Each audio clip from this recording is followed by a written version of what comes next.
What is this beat, by the way, that we play every day? It's called Alchemist. If you actually Google, if you type, I don't know what happened.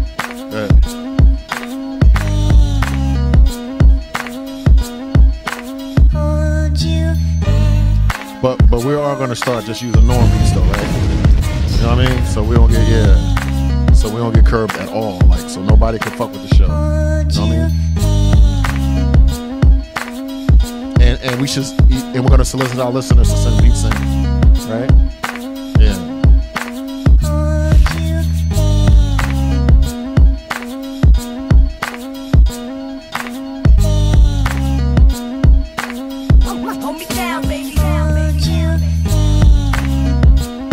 Y'all stay tuned. Coming up next is the Man Cave Morning Show with your hosts, Deacon Woo, yo, DJ Storm Norton General, and Dr. J.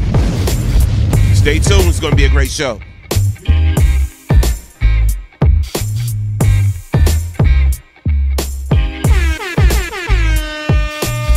Y'all going to want to share this post today. We're going to talk about a lot that's going on in media. We feeling amped right now. We ready to bring y'all some quality entertainment, some quality info. Let's get this show started.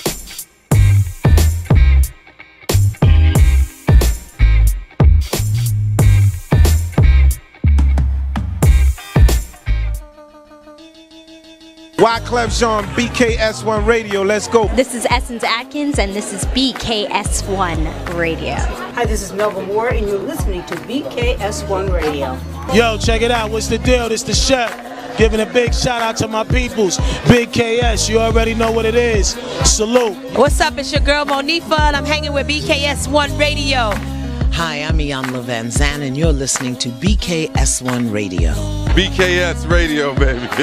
Hey, this is Jasmine Guy for BKS1 Radio.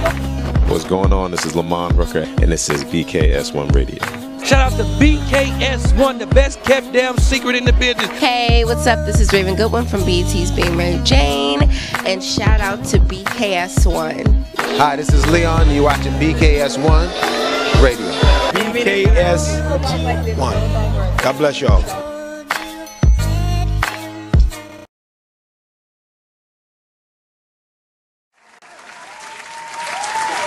Welcome, welcome, welcome. I'm amped up right now. What's up? This is Raven Goodwin from BET's Being Mary Jane, and shout out to BKS1. Hi, this is Leon. You're watching BKS1. This is Leon Radio. BKS1. You got that. God bless y'all. You good, yo? All right, no doubt. We ready to get this started. It's all good, yo. It's all good. We here for another week of the Man Cave Morning Show. Let's clap it up.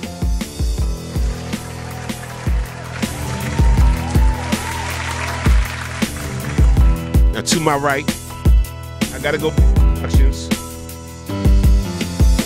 To my right, I got that dude right there.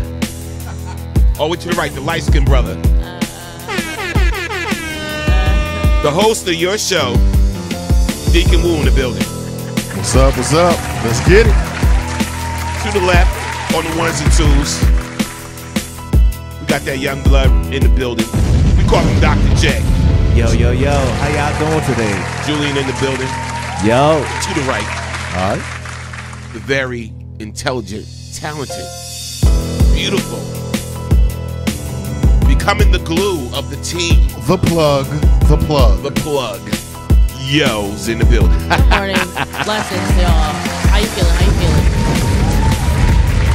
And I am the maintenance man, Storm Norm, the general. I'm just the janitor here. And we're going to talk about a lot. A lot been going on. Oprah Winfrey. We're going to talk about that. We're going to talk about her amazing, phenomenal speech that she gave at the 2017 Globe Golden Globe Awards. Let's clap it up for that. Historical. Respect. That's what's up. Get some shout outs. Shout out to my dude Pierre Smooth P. Danielle Spencer, welcome to the show. Danielle Spencer, y'all know her from What's Happening.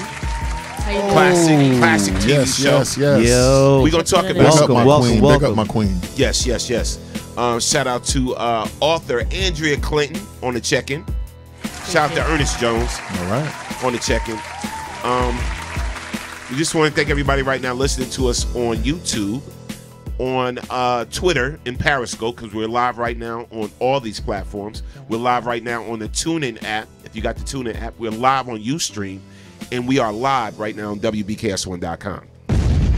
So, you ready to start this week off like this? So, as you see, the topics of the day is why is Ratched TV more popular than TV shows of substance? So again, I'm going to reiterate, why is Ratched TV becoming more popular than TV shows of substance? We're going to go into this. And actually, Dad Wu brought this to my attention. Here we go. Yes. No, this is his topic. Oh, my goodness. So I don't want to take credit for nothing that I didn't do. I'm not that type of dude. So why did you feel the need that this is something we need to discuss? And I'm with you on this, but why did you feel the need we should discuss this today? When I was coming up in the 70s, you had to have talent in order to become famous. You had to be able to sing, to dance, to act. You had to purport yourself in a professional fashion. And you had to project, je ne sais quoi, should we say. So we say, all right? So if you were an actress or an actor, right, you were cognizant of how you were perceived. Now, people have become famous for their lower nature, for their ratchetness. It's an anti-intellectual wave that's permeating entertainment. And when you're anti-intellectual and you're not able to think, you become a slave. So me, as the conspiracy theorist that I am, I began to notice these trends where you are projecting ratchetness, anti-intellectualism, the base nature. You're drunk, you're high, you're fighting, okay? Are there cameras here when you open up the studio at 5 o'clock in the morning in the snow? Right. Huh? Or on our production meetings, or when we argue about content, or when Yo says you can't say that because you have to source your material. We have to be accurate. We have to be excellent. We're trying to represent something that's different from the norm. Why aren't we the norm? Why isn't excellence the norm? Yo, our phone line is blown up already. Can I take Let's this call? Please, let's go. Come on. Caller from the 908. State your name, where you calling from. You on the Man Cave Morning Show. What's good?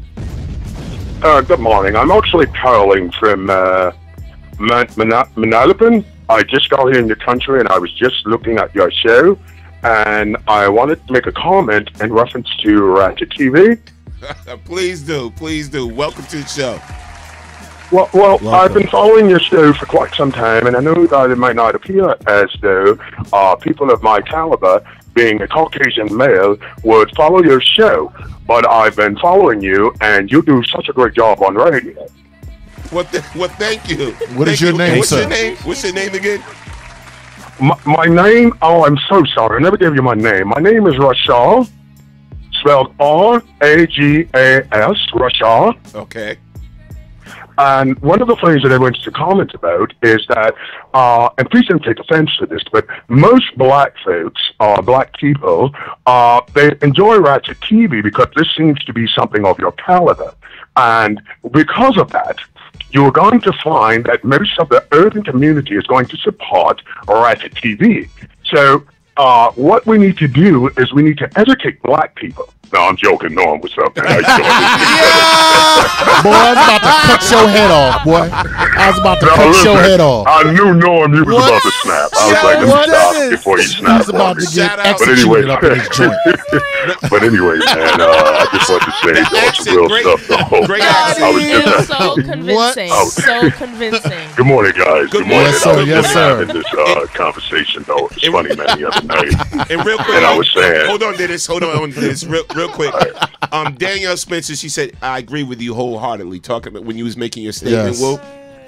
Call in, Queen. Shout Call out to in. Julius Gray on the check-in, and and Danielle Spencer said, I was going to say, yeah, he didn't fool us, Danielle. Boy. I was giving the side. yeah, I said, let me stop. I was like, if I don't stop, Norm gonna be like, yo, well, first of all, you don't call it my station. Man, I was like, let me stop before I get about to ask snapped on. where And you then I were. have to really be like, yo, it's me. Now- You'd be like, I don't care. Don't play like that. Now, for those that are just joining us, we're talking about why is Ratched TV more popular than TV shows of substance. Remember, we had a lot of sitcoms when we was coming up. Yes. Like, we had great shows like What's Happening, and shout out to Danielle Spencer. She's Good listening. Times. Good Times.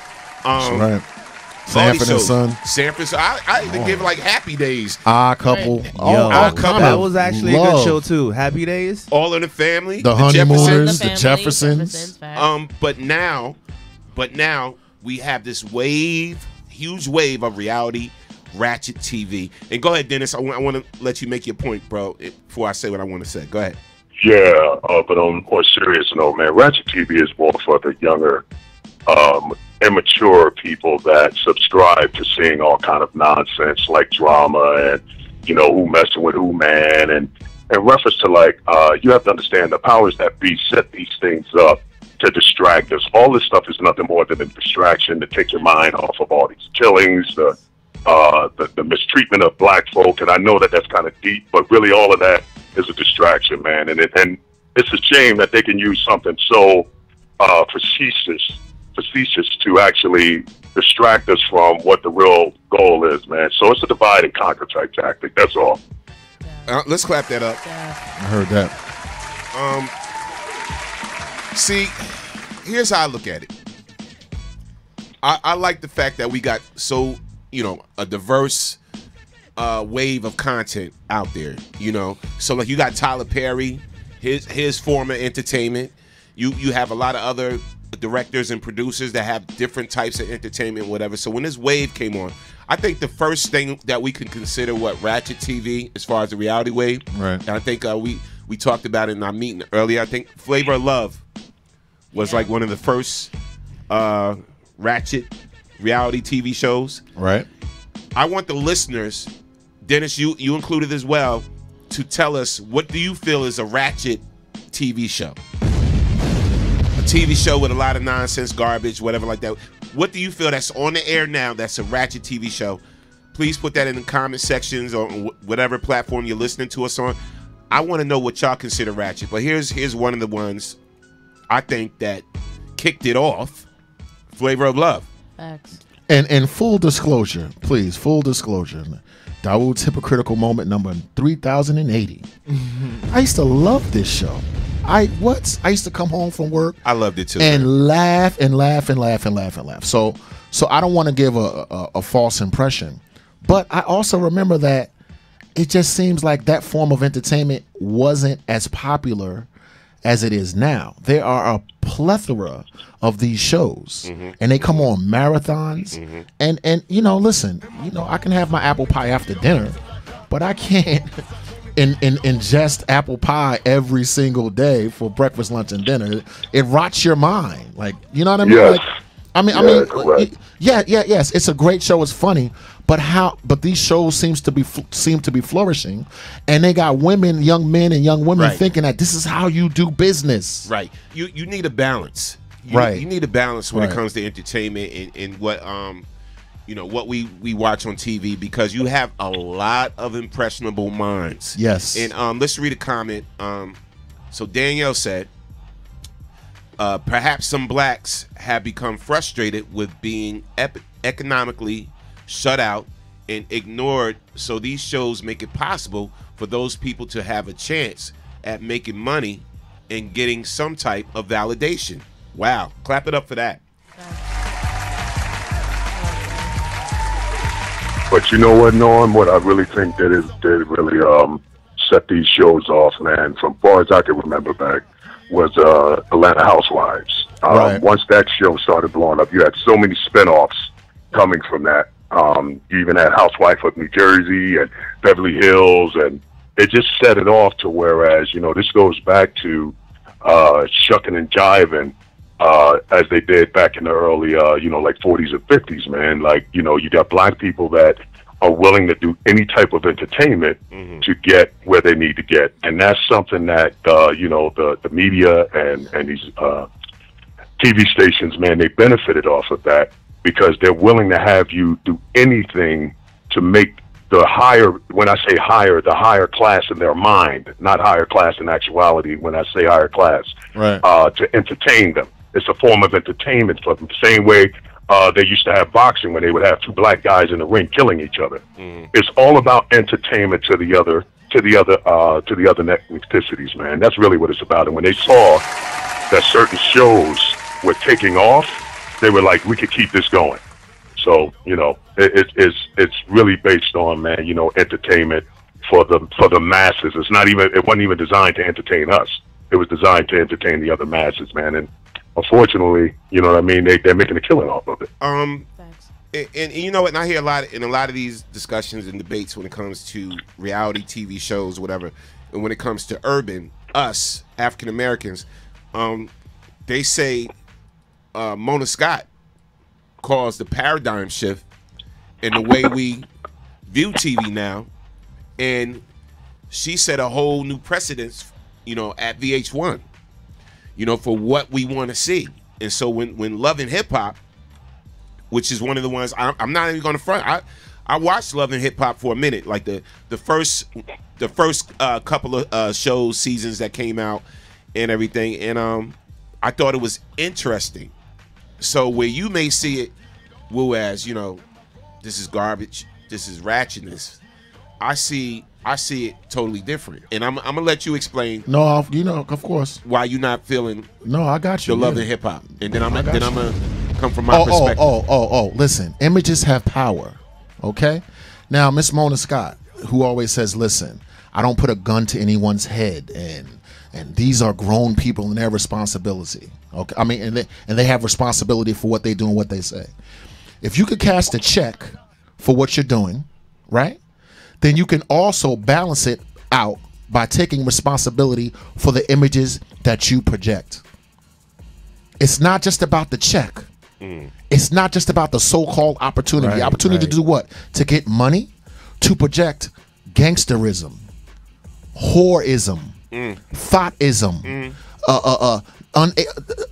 lack of discipline, lack of self-control.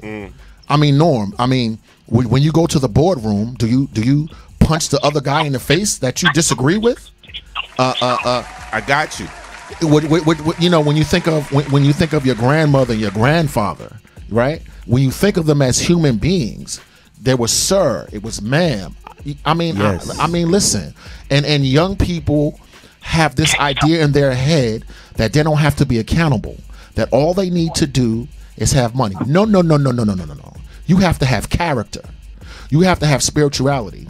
That's what enabled us to get from slavery to survive to where we are now. I got you. So, go ahead, brother. No. And I got you, and I feel you. But at the same time, entertainment, and it's distinguishing what's entertainment and what's reality, what's real reality. I ain't talking about reality TV. What's real reality? So if you look at somebody like Mona Scott, and most people that don't know, because a lot of people think Mona Scott was just birthed during Love and Hip Hop, and Mona Scott was a successful, still is a successful entrepreneur in the music business. She was a top music executive. She put a lot of people on. She helped to put a lot of people on. She shaped a lot of people's careers. So I guess when she came to VH1 with this idea of, you know, I want to do Love and Hip Hop or whatever, she gave a lot of resurgence. And I know a lot of rappers don't want to admit this or whatever, but she gave life to a dying era of hip hop, you know, because hip hop is constantly changing now with the younger generation, and she kind of gave a resurgence to certain artists. You know what I'm saying? She gave them new life, and she kind of helped them evolve into other things. And prime example, look at Cardi B. Look at Cardi B. I knew about Cardi B through VH1, through Love and Hip Hop. I didn't know her before that. So I wasn't following mixtape Cardi B, or if she was doing rap records before that, or whatever the case may be. But now Cardi B, whether we want to admit it or not, she's becoming a major, major star. So when you look at Cardi B right now, you know, when she was on Love and Hip Hop, to the Cardi B that we see now with Bruno Mars, which is one of the biggest pop stars in the world, one of them. You know what I'm saying? You see the power of what Mona Scott created. So I don't really want to. I can't come from a position where I'm shooting down Love and Hip Hop, but we have to explain, if we're talking about how it's affecting the youth, we have to have more influence in the youth's lives to say that this is not really how things are. You know, now people ain't punching each other in the face in the boardrooms. Right. Go ahead, Will. Now I know Mona Scott's history. Big up to her and big respect. I'm a fan of hip hop, 46 years old, so I've been here since the beginning. But you know what's interesting? Even though I know her history and who she is and how powerful she is, when her name is spoken, that's the first thing that pops into my mind. The first thing that pops into my mind is ratchetness. So I know it sounds like I'm coming off as the grumpy old man and you kids today, but listen, the way you're represented is important. You don't see Denzel on reality television. I know it's popular. I know it sells, right? But I'm just here to say, listen, that type of content, for me personally, I'm not mad at anyone's hustle. I'm not mad at anyone's grind. But like Dave Chappelle said, name your price. What are you willing to do for money? What are you look? The Bible tells us that your gifts will make room for you, not your ratchetness. You can get paid buffooning and clowning and listen. Let's go back to Good Times and JJ, and is he a buffoon and he's a clown? But listen to the title. It says reality TV. There are some people out there that don't know that it's not real. Right. Like they're into the reality part. They actually think that these characters are real people. That this is actually going on. And that is actually it happens to be a camera, right? To catch all and that this. is socially acceptable for a woman to carry herself that way. Go ahead, yo. All right, well, first I want to give my disclaimer. I don't watch The Housewives. I don't watch Love and Hip Hop. I mean, Basketball Wives. Like, maybe I caught an episode or two, but I don't really watch those shows.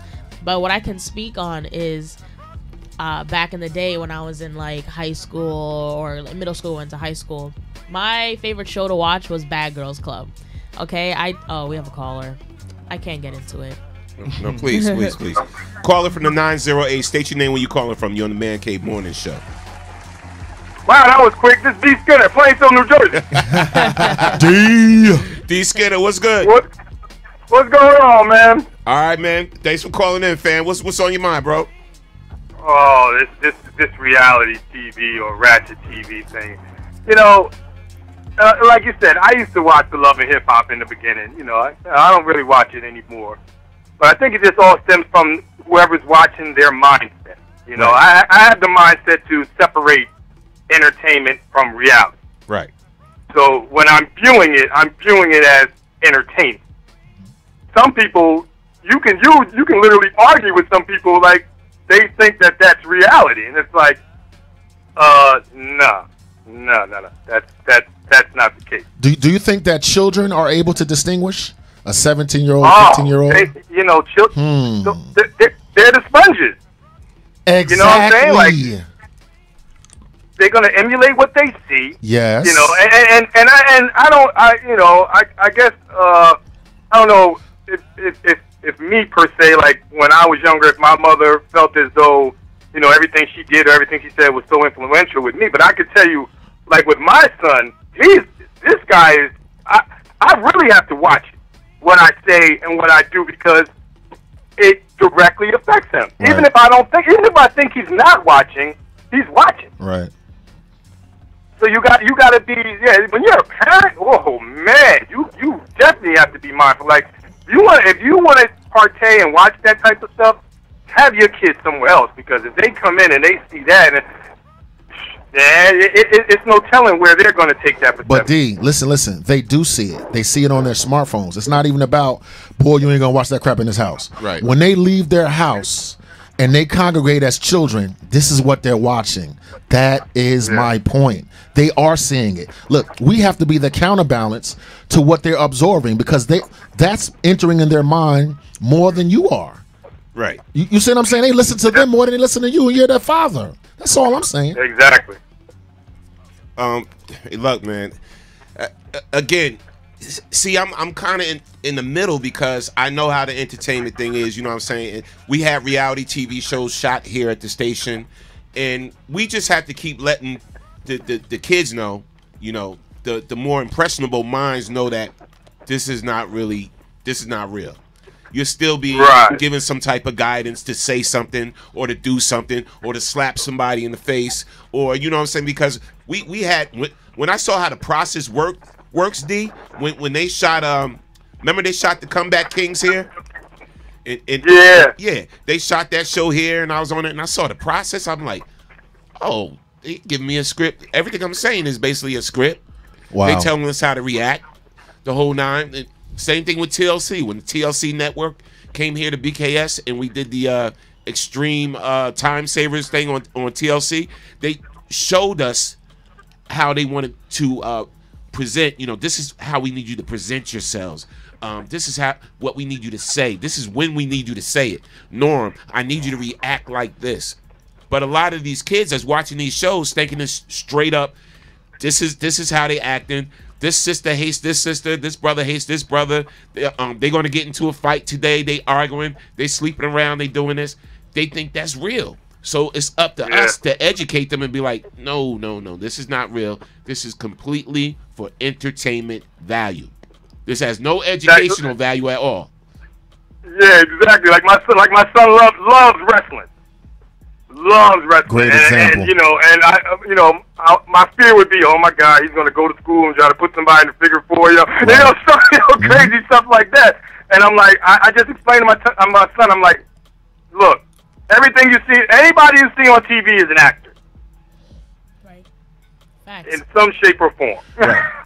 You know what, man? You always gonna have hoes, man. You always gonna have people willing to do what it takes to get money. Okay, but that's not all. Okay, if there was a reality show based on us, what are you going to see? Our production meetings.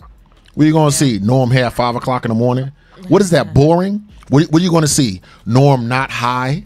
You know what I'm saying? You know what I mean? Really. What are you going to see? What are you going to see? What are you going to see? Yolande researching something at 3 o'clock in the morning. Right. What are you going to see? Dawood trying to sell sponsorship to But look. But that's reality. That's actually what's real. Not these lights and this razzmatazz. What's real is the work that goes behind it to produce the product. I mean, but that doesn't sell. I'm confused. You're right. Somebody help me out. Right. Yo. It's just sometimes, and I'm gonna say I've been victim to certain things or whatever case may be. Like Storm, I take you back. Let's just say back in the day when you would grab the Courier News. Right. The first thing you would look at is the police news, because you want to see who got locked up. Yep. Exactly. Am I right? That's the first thing let me go to the police news. I want to see who got locked up. Exactly. And you systematic, like that was your mindset. I ain't going to I want to see what happened with the Dow Jones or what happened with the president or whatever. No, I want to go to the police news because I want to see, who got locked up. But once I guess the key word is growth. Because once you grow and once you, like my thing is, you sit with winners and the conversation is totally different. You know what? Everybody, let's be honest. Everybody loves a train wreck. Everybody, it's like people will tune in to see a train wreck. They want to see the chaos. It's entertaining. It's about entertainment. Like, this is what I was trying to get into earlier. Like, I used to watch Bad Girls Club. I didn't watch it because, I was getting tips from them. I didn't watch it because I needed, ways to do this, that, and the third. It's because it's funny, and everybody has their relationships, and you learn to love some people, you learn to hate some people. It's like watching a movie. Right. You're making a relationship with the show. And yeah, it's not the best example. Of course it's not. But at the end of the day, it's about making your money. It's about getting your views. It's about entertaining the masses, just like Dennis was saying. Like, that's all it is. And like, all these networks need to make their money. VH1, MTV, Bravo, they need to make their money. And if it ain't broke, don't fix it. And if these are the shows that's getting the audience to come in, we're gonna keep making more shows that's gonna keep making the audience come in. And I'm gonna add to that real quick. That saying that you just mentioned, if it's not broke, don't fix it, right? I feel like the quality of production that's being produced right now is very mediocre in the sense of, I agree. If the people is gonna, be happy with this, we're gonna give them that. Right. So that automatically dummies down, the stimulated intensity you can create within one's mind to the amount of dopamine it's going to take for them to be, locked in on this show. So I think that's what it's all about. And then at the same time, you got to understand that there's a big split in terms of like satisfying millennials. You have intelligent millennials that will go to intelligent shows. Yes. Like, for example, I would prefer to watch National Geographics or go on YouTube and look up something about, DJing versus wasting like 2 hours of my time watching like, one of these shows that I'm not really learning nothing about, besides the fact that everything is about being vain and being popular. So let me ask you this: isn't entertainment supposed to be an escape from your own reality? Don't you go out to get entertained, whether you go to see a boxing match or a football game, or whether you turn something on TV, because you're sitting down just for that hour or 2 hours or whatever the case may be, just to escape into someone else's reality or someone else's situation, or you just need a laugh or whatever. So isn't it all designed to create some type of emotion for us to escape to? It is an escape, but my supposition is that it's bleeding over into the real world. Would Donald Trump be the president of the United States without The Apprentice? Yes or no? That's a good question. His popularity, he spun off to becoming the head of the free world. Somebody tell me I'm wrong. Right? Yes. Entertainment is designed for us to escape. Okay? This man would not be sitting at the key seat of power on the planet if it were not for entertainment. So what did entertainment do? It put an unqualified person in one of the most so that's what I'm saying about responsibility. We have to be balanced. Yes, look, entertainment is fun. I like watching it. Right. Okay? BKS1 exists to be a counterbalance to that. We're here to offer an alternative. But don't say that images are not powerful, because images is what allowed someone that did not have qualifications to get the job, to not only get the job, but to keep the job. And they used the entertainment to allow him to keep it. All of these suits, all of this Russia investigation and blah blah blah blah. Any other person that was not as popular would have been taken off the scene, would have been impeached. But he's popular and he has hits and he tweets. And what does he do? He uses it to keep power. And tell me that the president of the United States does not influence all of us. Come on, man. But you see, okay, so let me piggyback off of you. It's about remaining trendy. It's about being part of the trend, because listen, all these media outlets is referring to these shows. Everything works in a circle. The newspapers, the magazines, the blogs, they're all talking about what's on the networks right now. So it's it's a never-ending cycle. They're going to be writing about, they're going to be talking about and giving up recaps of what happened on the latest show, but people are reading the magazines. People are reading the newspapers. If the newspaper says this is the show that's on, catch it at this time, people are gonna go on the network and watch the show and catch it at that time. And that's news now, That's news. It's always good news. Okay, so when I was coming up, here's a story. Here's the facts about it. That's not news now. It's all entertainment. The news is feeding into what? Crap, right? Yeah. The news is supposed to be a baby died and we looking for somebody so and so. That's not news are now concerned with ratings. Whereas before, you could let the news lose money, right? And the other shows will keep it afloat. Now there is no news; it's all entertainment, fam. That's what. Talk to me. It's mostly entertainment. And it's a sprinkle of news. It's just a sprinkle of news. Where before it was more news, and then we'll have a little entertainment segment. Yes. You know, now it's the total opposite. No, I get what you're saying, man. But I think just being in, you know, watching the business and dabbling in the business, you know, for some years now, it's like you gotta kind of, there's room for all of it. There's room for all of it, but when it's so congested with the ratchetness, you know what I'm saying? That's when it becomes the problem. Okay, exactly. Whereas now you're canceling shows of substance. Thank I've seen you. so many shows of substance get canceled, and I'm wondering, like, why didn't this get canceled yet? Or why didn't this get taken off the air? You mean to tell me you took this off the air with this news reporter, you know, giving us the facts and history this and history that, whatever like that? We don't support these shows. They're getting the numbers. They're getting the numbers. So Like that's just how it is. Like just like how, okay, can I go back to Flavor of Love? You mentioned Flavor of Love.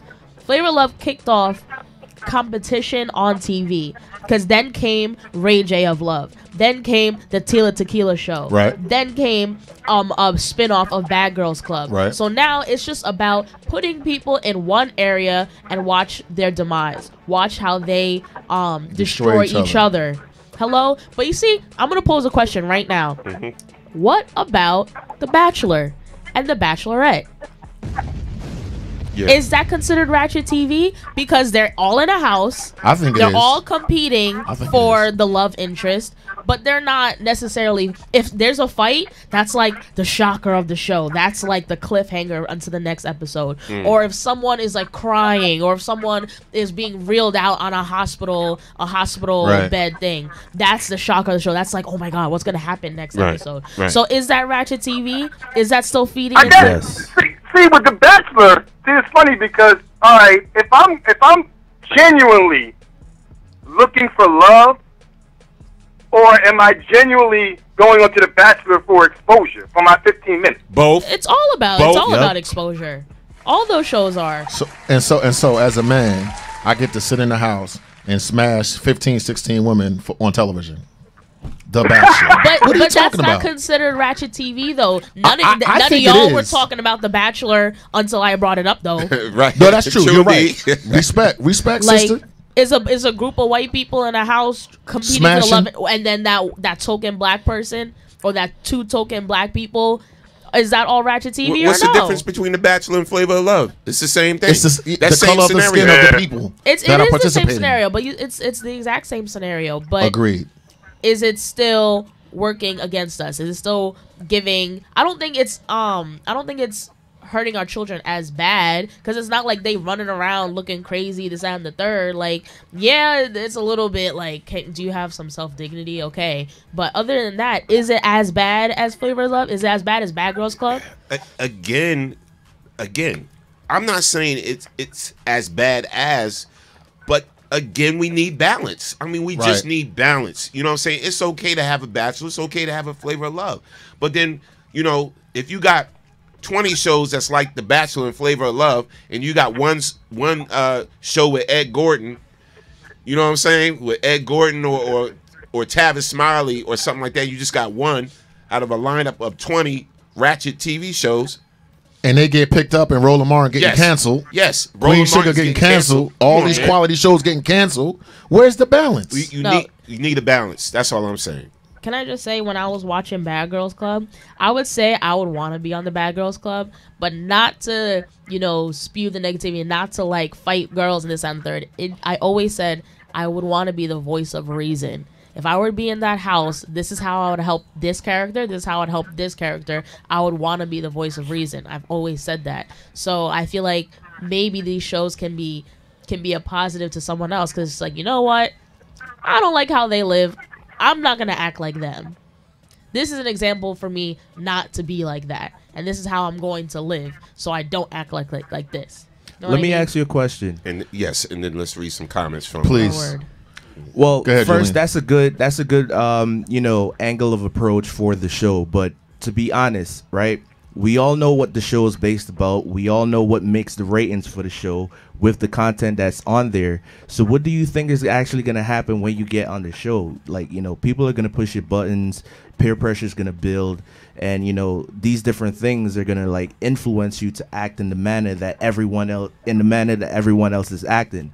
So if this was to actually be a logical situation, how do you think you would maintain your composure in knowing that you're going on the show with a purpose? I think she would get beat down. I'm sorry, yo. I think she would get beat down.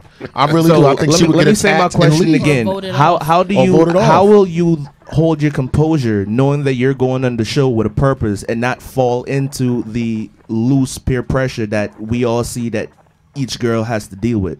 Well, aside from the fact that it is scripted, just like you said earlier, Yes. so they're gonna want me to be Ratched or whatever. Exactly. But if it wasn't scripted and I could have free will, it's not hard to keep my own composure. Like it is easy to kind of get caught up in the gossip and get caught up in just the debates and like this, that, and the third. But I think that the way to kind of keep your mind clear, sometimes they go out on trips. Like sometimes they go out and like they go out to the bar and stuff like that. I think having human interaction that's not with the people in the house and kind of being able to step out and kind of clear my mind, I think that'll kind of be the way. And keep in touch with family, because they usually have one phone in the house, so they call their family back at home and then they go to cry to them, be like, oh, so and so did this to me, and then the parents are encouraging them like, oh, stay strong, you've been there that long, just stay strong to the end, you can do it, this, that, and the third. I think these are the ways that kind of keep the people grounded. Let me tell you, if these shows, Bachelor, or any of these shows, if you're boring, if your character is weak, they booting your ass off that show quickly. They don't want nobody, you know what I'm saying, that's too You ain't gonna be on the corny, show. that's not getting in no drama or whatever like that. They look for the people that spark drama. They look for the people that react to drama. Yep. This is who they want to keep on the show to make it interesting so people will come back and watch it. I don't know how many times I was like, I ain't watching this Love and Hip Hop, whatever. And then I see somebody on social media be like, did you see such and such punch somebody in the face? Or whatever? And I will be watching that night. I'll be like, yo, did you see that? And I'll get caught up into it myself, and I have to catch myself. I'm like, damn, yo, because you make a relationship with the show. Like, you can't help it. Yeah, and it encourages you to be reactive and not proactive. Exactly. That's always and that's bad. because it's not as good. human beings, we all like to have the attention on someone else's problem versus our own. So that's where that, hook comes from. That's like true, the too. fact that you're seeing drama on TV and drama exists in real life. You want to focus on that drama on TV because now in the beginning watching the show, it's superficial, but then you get too carried away and hooked on it to now you believe in this is real drama and this is how I'm supposed to act in reality. So I feel like the media is now being a control thing to where you're brainwashing everybody to the point that, there's a category of millennials that are actually brain dead believing that this is how real life is. And you know what real life is? Right. Repetition, hard work, character. Look, coming to the studio, shoveling snow, reading books for 3 hours at a time. Driving to work like I am now. Driving to work. Look, getting stuck in the line behind gas stations. Listen. Furnace breaking down over the weekend. Furnace breaking being down. cold as hell in the house. Look, transmission popping, whatever the case may be. Now watch this. When it happens, what you gonna do? Punch the furnace in the face? What you gonna do? Punch your boss in the face? That is not that's not real. So it's encouraging us to be reactive, not proactive. It's encouraging us not to think. You know what I mean? It's degrading the character of society. Get it, yo. Oh, we got some comments. Yeah, Get it. we got a lot of many. comments. I'm going to try to get to as much as possible. Danielle Spencer, I don't like the image that blacks don't get along. I don't like that people are famous for being famous. Why can't we have a show where kids are in college or on the job at a huge multi-million-dollar company? Shout out to Thank you, Queen. Shout out to Grownish on Freeform. She also says parents must reinforce self-respect and old-fashioned hard work is not out of style. Always need something to fall back on. That's an actor saying that. And Yep. and last thing, I think they should present a different way to handle disputes, it will catch on. If Yes. one show presents an exciting, career-driven, talented person, I believe it may catch on. Let me go to Hi Miss General. She says that they want ratings. They want them to argue and fight. It's a written script. All that crap is horrible TV to me. Julius Gray says, even if you don't want to act like that, but some of the drama is scripted. It's not just Ratched TV that influences the young. Don't forget the YouTube generation now. There are certain personalities on the platform who influence the young as well. That's true. Let's clap it up for that. That's Respect. true. YouTube is definitely a booming wave because there's a lot of content on YouTube and people have a lot of subscribers to the point where they're getting checks. They're making racks off those YouTube royalties or whatever you want to call it. Yeah, we have a caller too. Another caller just joined us. Caller from the 908. State your name. Where you calling from? It's Pie Lady. How are you? Welcome, Pie Lady. Welcome. How you Let's get doing? it, Pa. Let's get Happy it. Monday. Happy Monday. Listen, there would be no TV show if there was no audience to watch it, right? Now, unless we think there is some kind of big conspiracy to destroy black people through TV, and not a conspiracy to make as much money as you can through TV, then the only way to control Ratched television is to turn off the TV. It's really that simple. That's it. Supply and demand.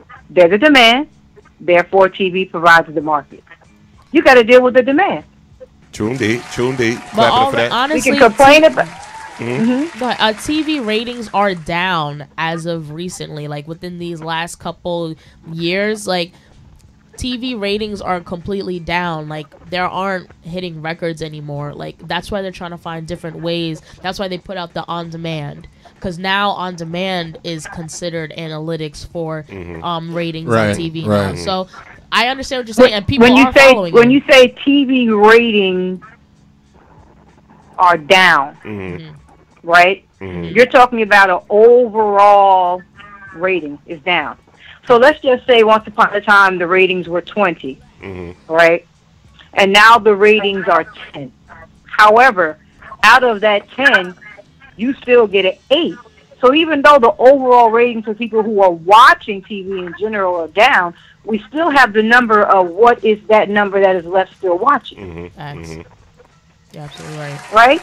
So even if that number is lower than what it was, there's still money to be made even on that low number until the number gets down to 0. And so all we've done with on demand, we haven't taken away people watching. We've just taken away the method that they watch. And they're now allowed to control to watch what they want to watch when they watch it, right? True. Isn't that what on demand is? Facts. No, true. So True indeed. right. So we're still watching. So to me, the big elephant in the room is why do we attack the content that's put in front of us instead of attacking the conscience that wants to watch it? Exactly. If you want to limit what your children watch, are you willing? Let's look at some things that happened when we were younger. Did we all have TVs in our room? No. Nope. I didn't We have had a TV one in my room. TV in the living room, right? Yep. And just having one TV in the living room controls content right there. Because at a certain time, you was going upstairs and going to bed. There was no TV in your room. Once upon a time when computers came out, right? For those of us that could afford computers, we had one computer in the household. So basically what you're saying is access, the access to these things. It's too much access. It's I don't know if you're a person who wants to control what your children, keyword your children, are watching, if you are afraid of the influence, then you can control it. You can put one TV in your house, or you can put no TVs in your house. The salutatorian of my class did not have a TV in her house. She was the number 2 graduate of the class. She didn't have a TV. You so talk you can control the TV.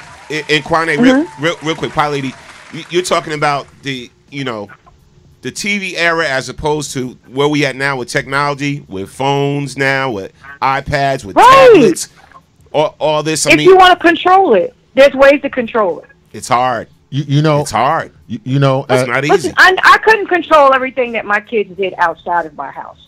I couldn't, and I understood that. But I was able to control everything that happened inside of my house. And so what happens? So what happens is when they go out into the public, they have a rubric or a measuring stick to measure what they do on the outside by what happens on the inside. It was never my intent to try to control everything they do on the outside, but to give them some kind of rubric to measure what they're going to experience on the outside. You know who I'm concerned with, because I'm a parent that also controlled, what the kid. I mean, it's to the best of my ability. You know what I'm concerned with? You know what I'm concerned with? The single mom or the dad or the parents that are working 16 hours every day, right? Just to make ends meet, right? They're legitimately out there trying to provide for their family in this crazy economy, okay? And what are their kids doing when they come home? They on their cell phones. I start from they're on their cell phones that we buy. Hold on. I start from personal accountability. I start from that, and I'm about black excellence and controlling and monitoring and everything, right? So yes, you are right, but there are children out there, right, whose parents aren't enlightened, whose parents aren't bad. For whatever reason, I'm not here to judge them. Right. I am saying there are innocent minds out there, whether we like it or not, that are being put in front of this crap. I know that I'm responsible as a parent. I know that I have to watch the content. I know I have to do this. I know I have to do that. What about the kids that don't have that don't have that rubric, that don't have that protection? You know what they're getting exposed to? Demon stuff. That's my point. I hear everything that everyone's saying, right? But there are children exposed to stuff with this technology from their friends, whether their parents buy it or not, when they go to school. Right. And you're telling me that a corporation has no responsibility except to make money. We can't talk about corporations. We can't talk about content because if you don't like it, don't watch it. That is what a corporation is set up to do, to make money. So don't put responsibilities on a corporation that they never said that they were about. But here, you're trying to make them be about something that they never told you that they would be about. So they never told you that. I understand that. So the content will continue on, and the children that don't have the children that don't have the protection. Dirty magazine. 1 second, Pilot. First time you ever. Okay. 1 second. Go ahead, Will. And the children that do not have protection, the children that don't have parents, the children that don't have a stopgap measure, they're just open to it. Oh well. The corporations need to make money. Oh well. You need to be more responsible. Oh well. There are a lot of young minds that are unprotected. So, would it be a difference? There's nothing you're going to do about that. There's nothing you're going to do about that. The corporation never promised that we were in the business of being moral. So they always promised that they were in the business of making money. Okay, real quick, Will, would you be happier if every Ratched TV show put a disclaimer in the beginning? I don't think a disclaimer would matter. I'm just saying because there's no way you really could control. Right. You know what I'm saying? Really, honestly, because again, kids got to go to school. They got to get outside the house. You can't lock them in a shelter. You can't really truly control what they are viewing and what they like, what they happen to like. And because we can't control it, we don't speak about it. That's corporations. Oh well. No, it's not a matter. It's not a matter of not speaking about it. It's not a matter of not speaking about it. Sure, you can speak about it. We can speak about anything. But I always like to refer to, you can either see men as trees or you can see them as they are. And the moment that you see them as they are, you come up with viable solutions to be able to deal with it. Thinking that you're going to be able to tell a corporation to stop making money because it's immoral is seeing men as trees. You have to see them as they are. And the other thing is, we have to deal with who we are as human beings. One of the reasons why we like violence, right, is because part of our primitive nature is violent. And so, therefore, we are attracted to the hitting and the slapping and the punching. I just recently look at how our quote-unquote conscience leaders are going back and forth at it on this YouTube or whatever medium or platform they're using, calling each other all sorts of names, talking about what they're going to do to each other, but yet they're supposed to be part of the conscience community. These are people who are supposed to be building schools that we want our little boys to go to, yet we're talking about people on Ratched TV who never promised you anything. So, and look, let's clap that up. I want to clap that up. But here's my thing. technically, honestly, if you look at history, we can control what corporations do. Now, I know you're going to be like, what? Yes. What? How? Yeah, what? you can. Boycott. You can't control You because... can. Yeah, through petitions, boycotts, whatever. And see, it's all about what do corporations value? Money. So if you take away their ability to earn what? Money by putting pressure on them, look, we're not going to support this any longer unless you change it to give better content or a better product to the people. And you can't come at corporations like that. You can't. But wasn't that mine in the beginning, no, Norm? That as long as there is a demand, there will be a supply. So you're really not necessarily, so the job is not necessarily to come after corporations so much as it is to come after the people who consume it. You can say whatever you want to say as long as the numbers of consumers are there. Now, and I'm also one of those people that believes that, you know, when people go back to the civil rights movement and all this stuff like that, really wasn't nobody really caring too much about certain things until there was a consensus that hit them in their pockets. You are correct. But you've got to get people there. I wanted to just address one more thing with piloting. You were talking about things as they are. Yes, things are the way they are. And they're also a counterbalance to that, right? So things are the way they are. And then someone comes and speaks truth to power. Things are the way they are. Up, you're 3/5 of a human being. That's how it is. You know. That's not not what that statement means, brother. That's not what that means. No, but what? Okay, so when you said things are the way they are, right? The counter. That's not what I said. I said that you can see men as trees, or you can see them as they are. And once you see them as they are, you can come up with viable solutions. Okay, I understand. To deal with. But I just wanted to just say this to you. I just want there's profit and there's value in people speaking against it. That's all I wanted to say. There is a place for people to say, look, this is not cool. Now, how we address it, how we get there, whether we address it through economics or morality or taking the children away from the television set, it's not going to change unless somebody stands up and goes, look, this is wrong. That's my only point. And see, and again, you gotta look at, the power of money is so just controlling when it comes to what these networks show us because of the sponsors. And the sponsors are whack too. A lot of times we're not even talking about the sponsors and what they support and what they're willing to sponsor. So think about the people that sponsor Love and Hip Hop. Think about the people that sponsor Black Ink. Think about the people that sponsor The Bachelor, whatever it is. You know what I'm saying? You got to check the mindset of those. They're quick to stop an endorsement from an athlete or whatever for speaking his mind and doing this or whatever that. But you won't stop an endorsement for a show that constantly shows sexism, for a show that constantly shows violence, for a show that constantly shows bickering between the races back and forth or whatever like that. You're going to sponsor that. But you'll take away an endorsement just for a man speaking his mind. But you'll punish somebody or taking a stand. You'll punish somebody for speaking up for righteousness. Come on, man. Take away his job, take away his livelihood, malign him, call him, say he's crazy, right? But you'll support garbage. We have to. You know what they say.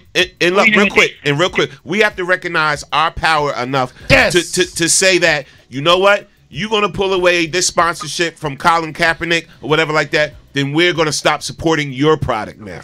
You know what I'm saying? So let me ask you a question. Does it work? And I'm with you. I am 100% with you. But has it worked? Have we got enough people? We couldn't get enough people to even stop watching the NFL. The number of people who were talking about, I'm watching anyway, I need the NFL, this gives me life. Those numbers were just so overpowering, we could not get that. So, I mean, I hear everything you're saying. Everything you say is right, but it still comes down to a numbers game. And you're right. Although you and I And Pilot, real quick, we don't have the backbone that we used to have in the '60s. We've gotten lack too, of self-discipline. We've gotten too passive on a lot of situations and a lot of issues. We don't have that same backbone. Nope. Well, why? Why is that? Lack of self-discipline. And we don't even have that same leadership to rally us enough where we'll run behind a person and be like, let's fight. Let's fight together. And see, that problem is another issue. There's an old saying. Let me add to that. Go ahead. If God gives you everything, you have no need to pray. The counteractive move was give them what they want. So we've been given what we want. Therefore, what reason do you have to pray? And I'm going to add to that and say that the era that we're living in right now is an era where everybody is saying, well, when will we have the next Malcolm X? When will we have the next Martin Luther King? Nobody is self-driven enough to say, you know what, I'm going to step up and rally for the people. The only people that are actually rallying for the people are people that are playing in politics. And nobody really likes to play with people in politics because politics is a dirty sport. That's not even completely true. To an extent, it is. I think we have a lot of people speaking. We have a lot of voices out there. We have a lot of polarizing. We have a lot of voices that are still speaking. We do, but it's not hitting the media waves heavy. And we have everything we want. And wait a minute. And here's part of the problem with that. When you do get somebody that will stand up for you, they're punished. They're either punished or they're scared. You know what? I don't know what my boss may think if I go to this rally, or brainwashed, or I don't want them. I just got accepted to this program in school. I don't want them to kick me out of this program because I'm a part of this movement. We have everything. It's so hard to lose it. Yeah. When you have nothing, what do you have to lose? So we come out of an era where we had nothing and nothing to lose to where we have something and everything to lose. That keeps you in check more than anything. The moment that you think you have something. Again, who was willing to cancel the NFL ticket this season? Oh, you see? We're not willing to be uncomfortable anymore. We got to read some comments real quick. And Kwane, shout out to D Skinner that's on the line on the check-in. And Pie Lady, we love you. Please stay tuned for the Oprah conversation. We about to have. We didn't even get into that one yet. Yeah. Okay. Held my call. All right.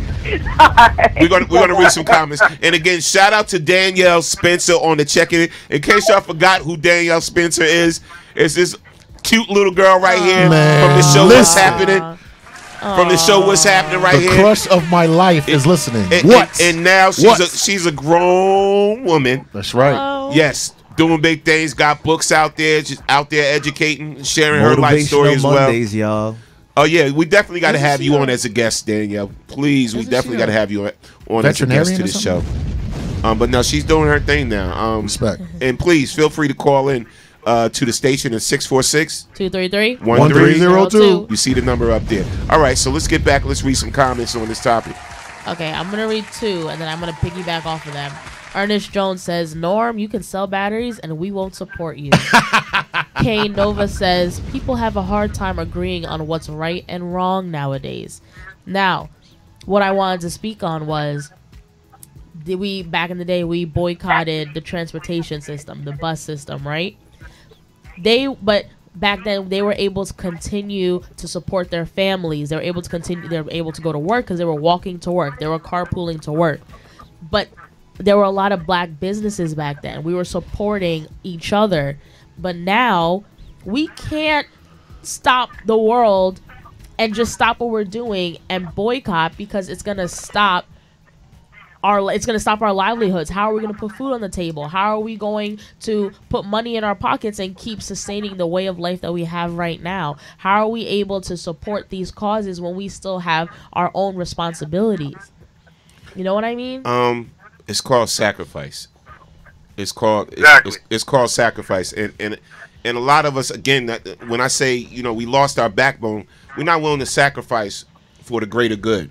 So when you talk about some of the accomplishments we've made as a people, like in the '60s, and you got somebody like Rosa Parks, and she has her husband, and her husband lost his job because of Rosa Parks' movement. oh, are you going to continue to support this type of stuff when he went to work or whatever like that? Because your wife is doing this, we're going to fire you.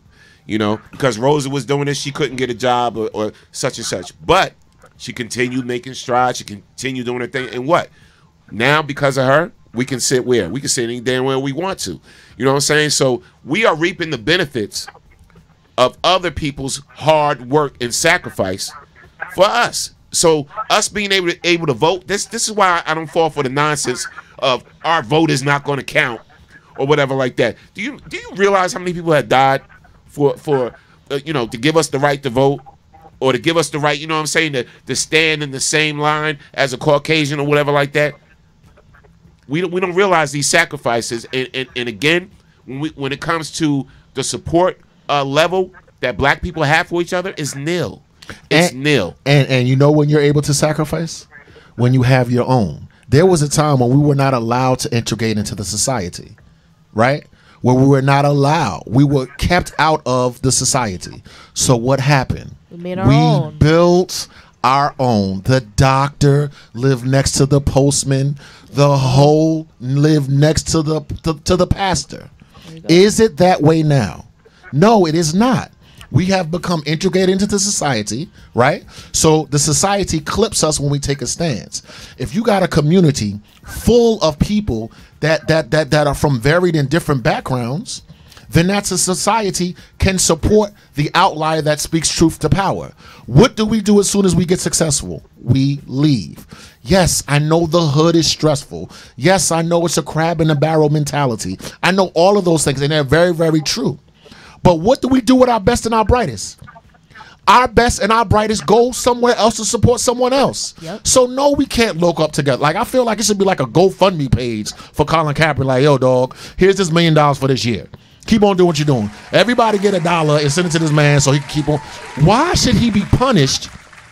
Why should he be punished for speaking truth to power? Because there is no backbone in the society, right? Because we've integrated into and lost we have money, right? But the money doesn't feed back into our own community. Right. It goes out because we integrated it to death. We let the divide and conquer us, and now look how we're suffering for it now. And everybody's woke now. It's not even a secret anymore. Everybody knows that this is what they're doing, but we're not working against it. We're still doing the same nonsense every single day. Nobody wants to sacrifice, just like you said. Yeah, and it's gonna take sacrifice. Discipline. Yeah, and I see it, man. I've seen people support nonsense stuff they know that's nonsense. Give me some. Garbage support. Supporting every their day. favorite celebrities, supporting their clothing Oh my lines. God. Yes. Like, literally, there's people in like warehouses making these shoes, making these Slaves clothes, right now. slaves, and we know about it, and we Still still support. putting money into it. Yes. But we won't put that money into that black business that's next door to you. Nope. And see, that's the sad thing. So, and again, when you're talking about change can be created, but you have to be willing to help create the change. You know what I'm saying? And my whole thing is, like, when we talk about these shows, this ratchet reality TV shows, whatever, if you don't want it, if you put enough pressure behind these networks, again, and you hurt their dollar, they will listen to you. Hello? Once you hurt the dollar, then they listen. So don't think that this is a huge, big corporation. You know what I'm saying? They're not trying to hear me. Nothing we say can change them. No. Yes. Hurt their dollar, and I guarantee you they'll give you a meeting. No, because look what happened with the Colin Kaepernick. People were boycotting. No one was watching NFL. Then what they did, they took off the ban on celebrating when you get a touchdown. Right. Now you made it worth watching. Trying to boost ratings. Trying to bring you back. But now everybody's kneeling during the national anthem. Right. So now people want to see who's kneeling next week. Right. Who's kneeling the next day. Right. Crazy. Remember that saying, a chain is only as strong as its weakest link. If we as people are weak in believing that we can stand together, we're never going to stand together, and that's what's going to give corporations the biggest leverage over us. Like, I was trying to say this entire time while listening to everybody spill their opinions. One of the things that would hit an organization deep is the art of boycotting. If we can teach one another to boycott something that we don't like, that's a certain percent less of what's going to that element. Now, if we could turn that into a multiplication of thousands and thousands of people that all have that self-discipline to say, listen, we're not going to watch the NFL.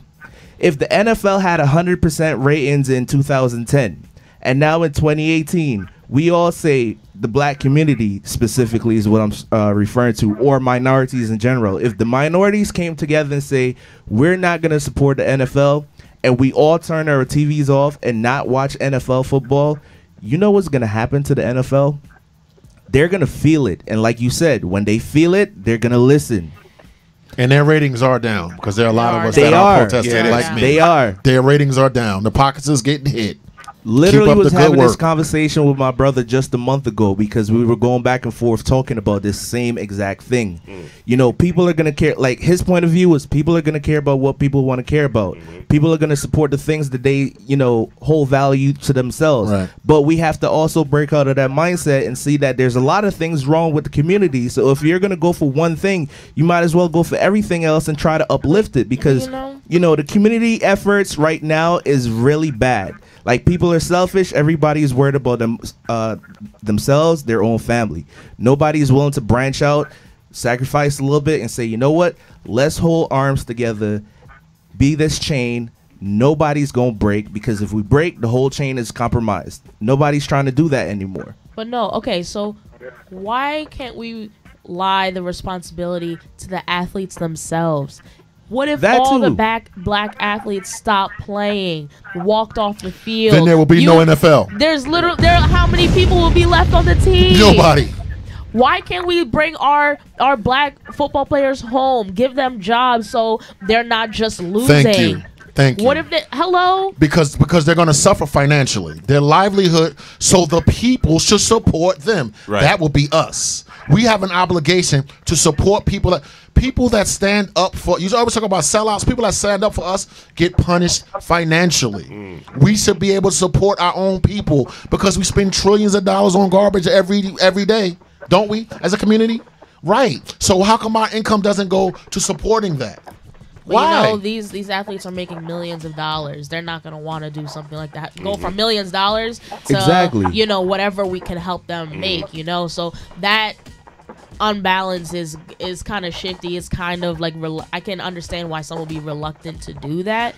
But these are the sacrifices you're talking about. Like, there's a big major shift in pride and self-responsibility, in my opinion, from the era of the civil rights movement to now, because I believe in the moments or the years in which, you know, civil rights was a thing. You know, black people and people in general had a lot of pride for standing up for their rights because the white man wanted to control, you know, and give rights to who they deem fit for these rights. But as people, we saw that as inequality, right? But now and those leaders were the ones.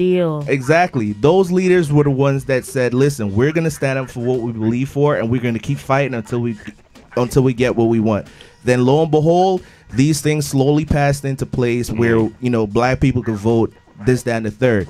Now, in today's generation, going back to the original topic of ratchetness on TV, the media is controlling. The media is controlling the mindset of the youth.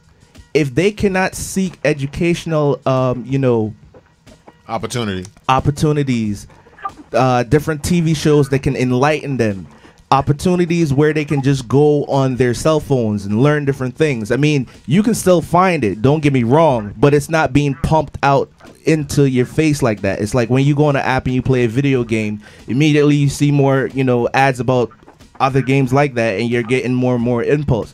So if you keep controlling it like that, people are always going to be ignorant, because in today's world, nobody wants to seek information anymore. Give me, yes sir. You know what, Sacrifice? Do me a favor. Give me all your weave money, give me all your Timberland money, and give me the money for the next phone that you're about to buy. Right. Now, you give me all of that, then we could take care of all of our millionaires and all of our athletes and everything else. So, come on, dog. We got money. That's what we Ratched got TV opportunity. is doing. That's what Ratched TV does. It makes you put value into the weave. Thank you, sir. Thank you, man. Into the makeup artists and the clothes. Like that's what Ratched TV does to you. It's still a form of brainwashing. So we'll give it to our open enemy, but won't support ourselves. We sick, man. But you see, but we're capable of though. Look what happened to the natural hair movement. All the girls. Yes. Perms are sitting on the shelves, on the store shelves, untouched. Nobody's getting perms anymore. Go girl. Now it's a natural hair movement. Now everybody's rocking the fro, and there's mad YouTube videos on how to enhance your curls, and just like now it's glamorized because, hello. We're capable of doing it, but we're not willing to make the sacrifice. Absolutely. I got rid of my process. I ain't got no hair to process no more. I'm saying I was rocking Morris Day for a minute. Got rid of it. General, you stupid. Peer pressure, mug. Nah, but salute, man. Shout out to everybody with the comments and everything on the Man Cave Morning Show. Reading them. Julius Gray says 2 words I haven't heard in this convo in which some people lack: common sense. Common sense. Hear you. True indeed. Ernest Jones, how many of our brothers and sisters lost high-paying jobs over budget cuts or the corporate ceiling? Facts. Hello. Yep. K Nova, I don't think you could get all of them to stop playing. Referring to the football players, Right. I don't think you could get all of them to stop playing. Once again, they would have to agree. They're brainwashed too. Like they think that they're about, their executives. They're gonna. This is all I know. Handle their money. They're gonna, make sure you give them the exact my same family. You give them the exact same salary that the NFL is giving them, but we give it to them, they'll stop. But I mean, it's they work so hard to get their big break. They're not just gonna give it up. Yeah, right. You have to sweeten the deal to them. Yeah, you sweeten it with money. Right. Look, man, I'm loving the convo, and we're going to switch gears real quick. I don't know how many of you seen the Golden Globes last night. Ma. By a show of hands. I'm the only one that watched it. I had to catch my recaps on Instagram and stuff. I'm sorry. Definitely I watched it with you this morning, Norm, when you showed it to me. Yeah. When I seen it. We still got D Skinny. Did you see it? You still on the line? Oh, he probably call back, D. Yeah. Call back. But anyway, I want to know how many people seen it. But the big hoopla is Oprah Winfrey's speech. Big hoopla is Oprah Winfrey's speech, and I think legendary. The ladies came in solidarity, right? In black. Yes. Let's talk about it. Celebrities came to the Golden Globes wearing black to protest against sexual harassment in the workplace, to end inequality and promote inclusion and justice. Different stars was Viola Davis, Tracee Ellis Ross, Issa Rae, Mariah Carey, Salma Hayek, Kerry Washington, Ava DuVernay, of course, Oprah. Zoe Kravitz. Yes, I think everyone kind of came in black, honestly. Wow. I was looking at crowd shots. Like, I could legit pick out who was wearing colors or not. So that was a big statement. I thought that was an important statement to make, which is great. Other monumental happenings. Oh, that's not a word, but whatever. Happenings. Sterling K. Brown made history as the first black man to win the category for best performance by an actor in a TV series drama for his role in This Is Us. So that's awesome as well. No doubt. I'm curious to how many caught Oprah's speech last night. If you did catch the speech, please let us know. Or if you have some comments in reference to it, give us a call at 646-233-1302. You already know what it is. So again, the question is, and y'all gotta excuse, I spelled something wrong. I'm going to correct it right now. It's Monday morning. What did Oprah Winfrey's speech at the Golden Globes mean to you? So we want to know that. What did her speech mean to you? And if you didn't catch the speech, should we give him some of it? Yeah, we're gonna give you some. We're gonna give you some of it. All right, so we're gonna give you a little bit. You got that queued up? Of course I do. So here's some of the key things Oprah was talking about during the Golden Globes last night. And so what does this speech mean to you? And if this is your first time listening to it, listen clearly. All right, keep it locked. The Man Cave Morning Show, WBKS1.com. Let's go. What I know for for sure is that speaking your truth is the most powerful tool we all have. And I'm especially proud and inspired by all the women who have felt strong enough and empowered enough to speak up and share their personal stories. Each of us in this room are celebrated because of the stories that we tell. And this year, we became the story. But it's not just a story affecting the entertainment industry. It's one that transcends any culture, geography, race, religion, politics, or workplace. So I want tonight to express gratitude to all the women who have endured years of abuse and assault because they, like my mother, had children to feed and bills to pay and dreams to pursue.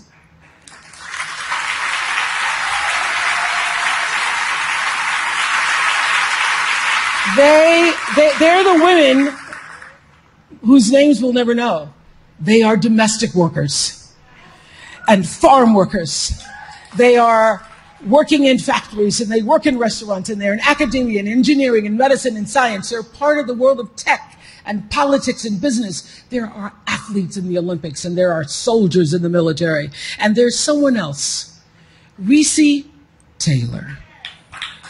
A name I know and I think you should know too. In 1944, Reese Taylor was a young wife and a mother. She was just walking home from a church service she'd attended in Abbeville, Alabama, when she was abducted by 6 armed white men, raped and left blindfolded by the side of the road, coming home from church. They threatened to kill her if she ever told anyone. But her story was reported to the NAACP, where a young worker by the name of Rosa Parks became the lead investigator on her case. And together, they sought justice. But justice wasn't an option in the era of Jim Crow. The men who tried to destroy her were never persecuted. Reese Taylor died 10 days ago, just shy of her 98th birthday. She lived, as we all have lived, too many years in a culture broken by brutally powerful men. For too long, women have not been heard or believed if they dared to speak their truth to the power of those men. But their time is up.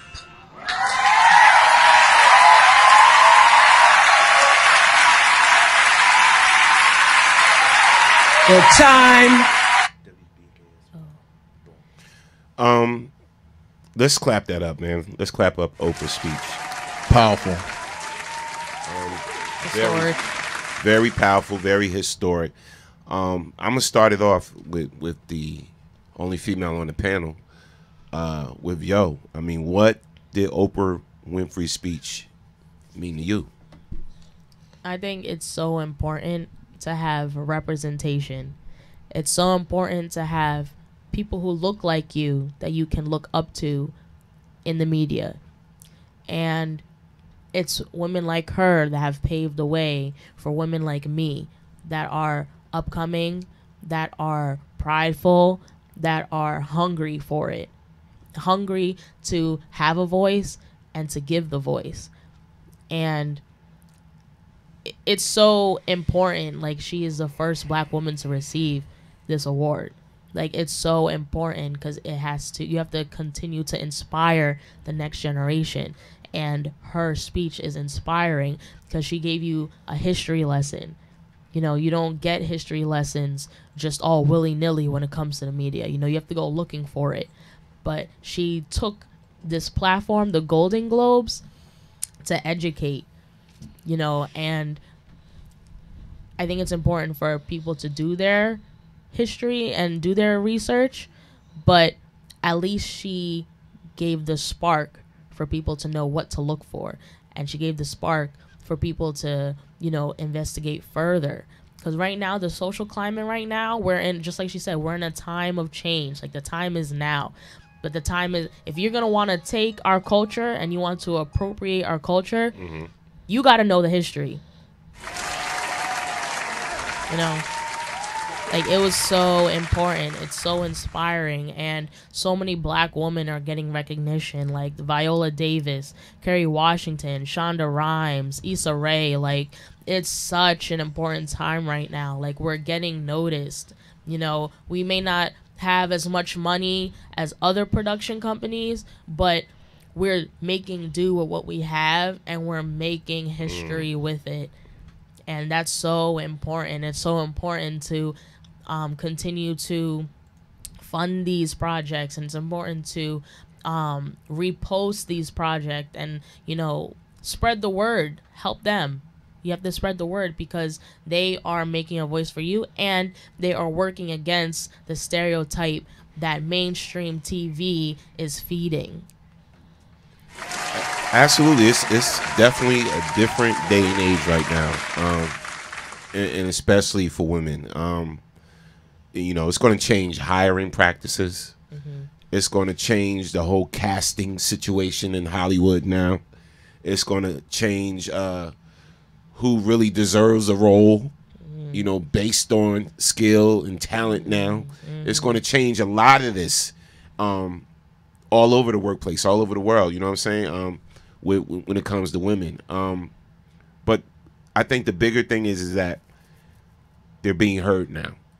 So a lot of victims, you know, women that are victims of a lot of these situations, they're being heard. And there's a movement now, again, so that, you know, women never again have to say, you know what, me too, that happened to me. So I agree with you, yo. And again, I applaud Oprah. Wu, what did this speech mean to you? It was monumental. I mean, we know who Oprah is, and we know what she represents for women. I think this is what we forget. For every rapist, child molester, someone that is a pedophile, someone that abuses their power and hurts a woman, that person came through the vessel of a woman. Every power, they're so powerful. This is the way it is.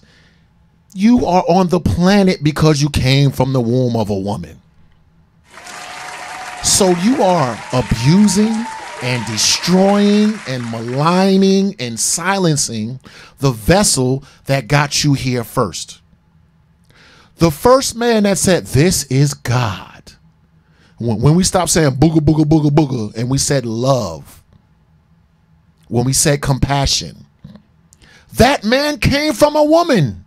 I don't understand. Look, I am happy that the paradigm shift, I'm happy that it's changing. Because you know who you're abusing? Your mother, your daughter, your niece, your mama. I mean, and the black woman in our community, okay? The black woman is the cornerstone to African-American life. I don't know about other societies. So yes, to hell with these powerful men, to hell with that's just the way it is, to hell with all of that. You better respect, honor, and cherish the vessel that you came from, because that's where God is, fool. So what goes around comes around. The paradigm is changing, and this whole rape culture and this whole burn it to the damn ground. Yes. And again, let's give you a little background on who Racy Taylor is. Will you have that ready? Just a quick note: the Cecil B. DeMille Award. It came. Cecil B. DeMille. Sorry. He was an American filmmaker. He's coined as the founding father of cinema. This award came from the ninth Golden Globe Awards. That's when it began, and it's an award for outstanding contributions to the world of entertainment. Yes. Racy Taylor was an American black woman from Abbeville in Henry County, Alabama, and on September 3rd, 1944, she was kidnapped while leaving church and gang raped by 6 white men. Despite the men's confessions to the authorities, 2 grand juries subsequently declined to indict the men. No charges were ever brought against her assailants. And where did she find comfort in? Where did she go to? She went to the NAACP. And who was there working on her case, like Oprah said? Rosa Parks. And that case sparked Look, women sparked the civil rights movement. Come on, man. Absolutely. Come on, man. Absolutely. I think they're supposed to be making a movie about her. Oh yeah, right? Yeah, yeah. I saw that up. too. I definitely want to support and see that movie because again, man, there's a lot of things that are coming out now. Things that I didn't know. You know, I didn't know the story of Racy Taylor, but when Oprah mentioned her, it made me do some research and everything, and it's a very, very sad case. But to her defense, Rosa Parks came to her defense, and that's a lot, you know. And she sparked the investigation and everything, and I think they apologized, right?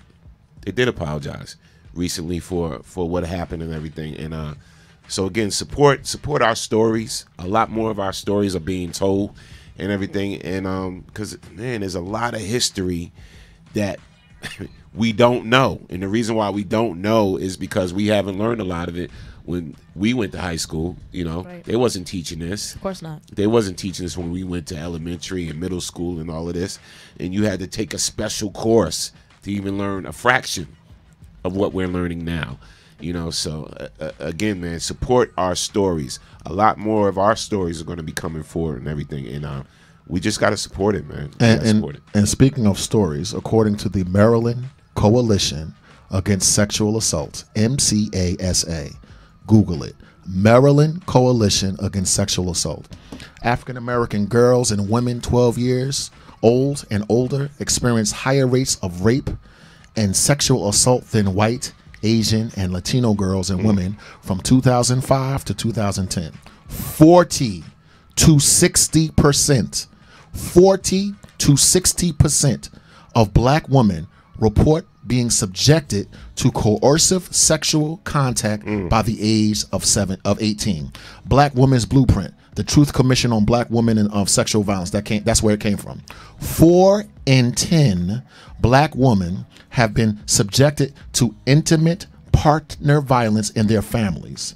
National Center for Injury Prevention and Control of the Centers for Disease Control and Prevention. 40% of the confirmed sex trafficking survivors in the U.S. are African American. Listen. We're talking to African Americans right about now. This is pervasive in our community. We can no longer be silent. We have to address it. We have to stop it. Men, we have to defend, protect, and provide for our mothers, our aunts, our nieces. This is an epidemic in our community. No, I think one that you missed. I think that one's really important too. Stereotypes regarding African American women's sexuality, including terms like Black Jezebel, promiscuous, and exotic, perpetuate the notion that African American women are willing participants in their own victimization. However, these myths only serve to demean, obstruct appropriate legal remedies, and minimize the seriousness of sexual violence perpetuated against African American women. And those images get perpetuated by what were we talking about earlier today? The image of the black woman's sexuality. And were we not talking about how we're portrayed in the media? That you're a Jezebel, you're exotic, you feel no pain, you're a whore, you're ratchet. And we're not supposed to speak out again? Miss me with that. Miss me with it. We're kind of like a fetish. We're like a fetish. Like, oh, I've never did something with a black woman before. And you can abuse that which you demean. You can abuse that which you demean. If you're not a human being, if you're just an object, if you're just a Jezebel, then you can do whatever you want. And as a light-skinned man, how did I get light-skinned? Hello? Wow. Talk about it. Wow, deep. Yo, man, crazy. We got any comments in reference to this? So you got me sitting up here doing some more research on Racy Taylor. Let's get it. Certain situations. Crazy, man. Oprah set it off, man. I'm telling you right now. That's right. Her speech. How many people think that if Oprah Winfrey did run for president, that she has a real, honest chance of winning? She would be president. Of course she would be president. So? I do. Absolutely. You think so? I do. Yeah. You think so, Julia? Yes. Thank you, Donald Trump. She helps people no matter what color. It doesn't matter. She helps everybody. every woman in the world, every woman in the U.S. of A. has Oprah's back. I don't care, white, black, True indeed. indifferent. You remember Colin Powell? For Oprah. You remember Colin Powell? And white people was like, I'd vote for that Negro. Well, guess what? I'd vote for Oprah. Facts. Julius Gray says black women are taboo to some. Some people haven't even seen a black person in their life. The Midwest. Listen, I was in a program. I was in a program in Chicago, and like I can tell you, when we went all the big tourist spots, I forget the Willis Tower. That it used to be the tallest tower in the U.S. It was for a long while before other buildings were built, but that's a huge tourist attraction. Let me tell you, I went with two of my other friends. One of them is black. There was a long line to take your picture overlooking the ledge, because it kind of looks like that you're just in midair. Right. So everyone's trying to get this picture. Huge line. But there were 3 sections. But the third line is kind of like tight, so it doesn't look like it's a line. So we got our pictures. We were like, we don't like this one. Let's go back. We got back on the same line, and we got in faster than other people. So my friend was saying, like, when she was done taking a picture, she was like, oh, you guys, there's a line over here. If you want to get your pictures done, you'll get there faster if you come over here. These white people are looking at her like she has 10 heads. They're looking at her and they're angry at her because they're upset that we took so long with our pictures and we're holding up the line and this, that, and the third. And she's genuinely coming from a place of, I'm trying to help you. This line is shorter. Come stand in this line. And it's like they don't even understand that she's speaking English. I personally think it's because they've never seen a black, and mind you, she's huge. Like, she's like a good 6 feet tall, okay? With big hair. Like, her hair was huge that day. Right. So they're looking at her like, not only you look crazy, I'm angry at you, but it's also, I've never seen a black person before in my life. I've only seen them on TV. Wow. That's racist. We got so much further to go. So much further to go, man. It's crazy. It's unfortunate. Yeah. It's unbelievable the things we have to endure as just because of our color. I got to shout out everybody that was on the check-in today. Whether you were on FB, whether you're on YouTube watching us live, whether you're on Twitter because you can watch us on Twitter live at BKS1 Radio ENT. You can watch us on Periscope, BKS1 Radio ENT, Ustream. WBKS1.com. Go to our website, WBKS1.com. If there's something you would like us to talk about, a topic, some type of discussion you would like us to have, just hit us up, inbox us or DM us.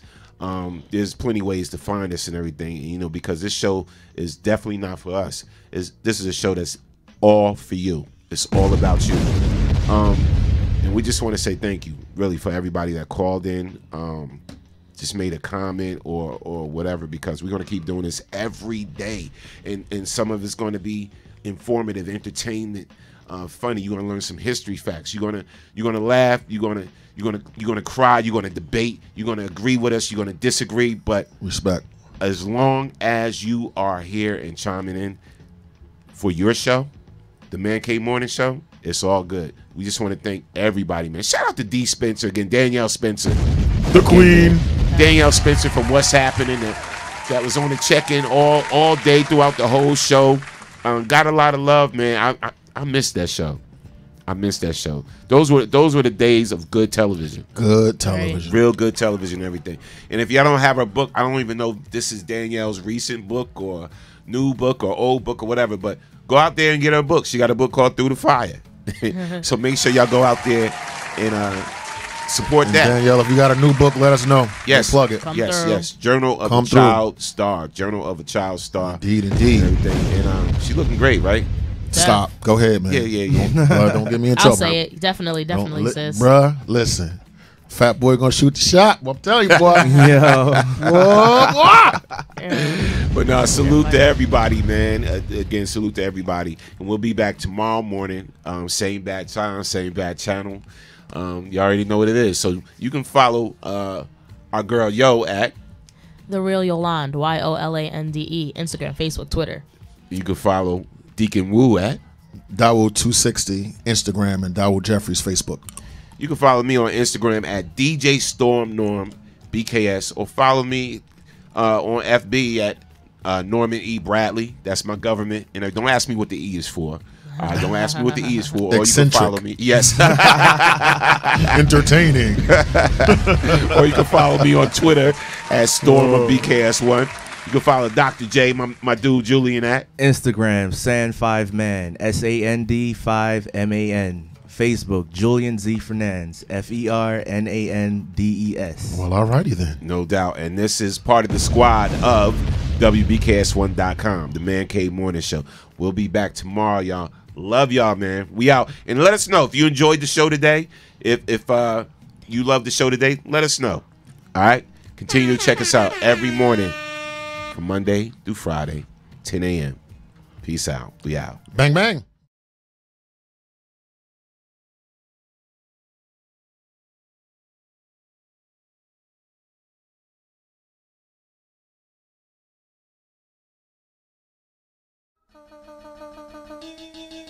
Wyclef Jean, BKS1 Radio. Let's go. This is Essence Atkins, and this is BKS1 Radio. Hi, this is Melba Moore, and you're listening to BKS1 Radio. Yo, check it out. What's the deal? This the chef. Giving a big shout out to my peoples. Big KS, you already know what it is. Salute. What's up? It's your girl Monifa, and I'm hanging with BKS1 Radio. Hi, I'm Iyanla Van Zandt, and you're listening to BKS1 Radio. BKS Radio, baby. Hey, this is Jasmine Guy for BKS1 Radio. What's going on? This is Lamont Rooker, and this is BKS1 Radio. Shout out to BKS1, the best kept damn secret in the business. Hey, what's up? This is Raven Goodwin from BET's Being Mary Jane, and shout out to BKS1. Hi, this is Leon. You're watching BKS1 Radio. BKS1. God bless y'all. BKS1 Radio Network. I'm here with the amazing Miss Tasha Smith. How you doing? I'm doing so good. Thank you for coming out. Yes, yes. I really appreciate it. Hello, Denise Boutte. Hey, what's up? Shout out to BKS1 Radio. See you soon. Brick City's finest, J.D. Williams. I'm in the Savage Podcast Studio, chilling at BKS1 Radio. BKS1 Radio. I'm here with the legendary Mr. Dick Gregory. How you doing today, sir? Fantastic, brother, and thank you, and thank you, and thank you. This is Essence Atkins, and this is BKS1 Radio. Jamie Foxx, BKS1 Radio. What's going on with you? Storming Norman. This is George Dr. Funkenstein Clinton for BKS1 Radio. They be doing the dog, y'all. Yo, this is Chris Spencer, and you're on BKS1 Radio. It's your girl Chanel, BKS1 Radio, and I'm here with the